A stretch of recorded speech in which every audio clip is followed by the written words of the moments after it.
Frédéric.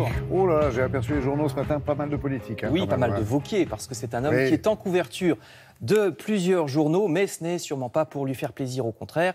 Les journaux de droite comme de gauche critiquent Laurent Wauquiez, qui vient de renvoyer sa vice-présidente la plus modérée. Contester Wauquiez voudrait réaffirmer son autorité, écrit le Figaro ici à droite. Wauquiez est dans les choux, dit Libération. Le patron de LR est accusé de se raidir sur des positions destinées à flatter sa frange la plus conservatrice.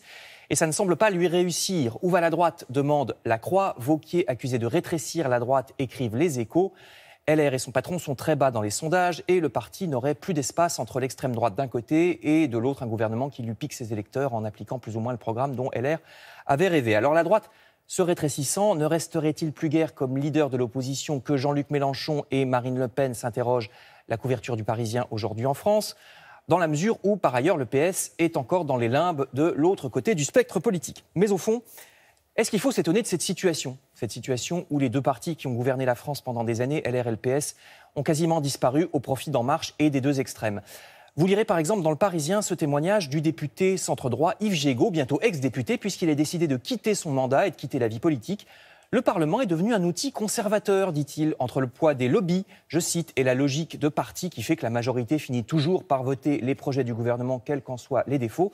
Yves Jégo dit que ce n'est plus au Parlement qu'on est le mieux placé pour faire bouger la société. Même constat dans l'Obs, mais cette fois au niveau européen. L'Europe est devenue le monde des Shadocks, dit l'éditorial, que ce soit sur l'économie ou bien sur les migrants. L'Europe s'est tellement éloignée des désirs du peuple que la devise de Bruxelles est devenue la même que celle des Shadocks, à savoir qu'il faut continuer de la même manière, même si ça rate, parce que plus ça rate, plus on aurait de chances que ça finisse par marcher. Alors ça ne marche pas pour les Shadocks, cette devise, et ça ne marche pas certainement pour l'Europe, dit l'Obs.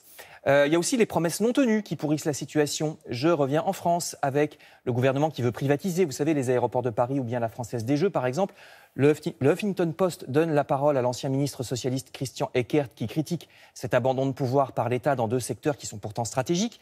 D'autant que les promesses gouvernementales, le gouvernement dit toujours, vous savez, que les choses se passeront beaucoup mieux qu'on l'imagine en matière de privatisation. Ces promesses sont loin d'être toujours tenues. Le site web de TV5 rappelle ainsi que l'État va vendre ses dernières actions dans Engie, l'ancien Gaz de France, alors que quand eut lieu l'ouverture du capital de Gaz de France sous Jacques Chirac, les ministres, Nicolas Sarkozy le premier, promettaient la main sur le cœur que jamais GDF ne serait privatisé. C'est donc bientôt le cas avec cette loi, la loi Pacte, loi générale sur l'économie qui sera votée aujourd'hui, qui prévoit aussi d'autres choses, par exemple une simplification de la création d'entreprises ou bien des encouragements à la participation des salariés dans les entreprises. C'est ce que détaillent Les Échos ou Ouest France.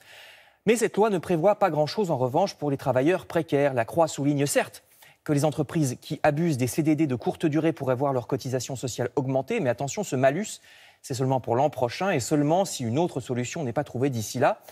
Quant aux nouveaux travailleurs précaires, les ubérisés, comme les appelle Libération, ils resteront des travailleurs avec peu de droits, la loi étant plutôt du côté des ubériseurs, les employeurs.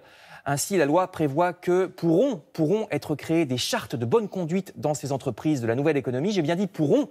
Autrement dit, ce n'est pas obligatoire. Fallait-il vraiment une loi pour prévoir ça? On verra ça, à l'autopsie, comme on dit. Merci beaucoup, Frédéric. À bientôt. Passez un très joli mardi.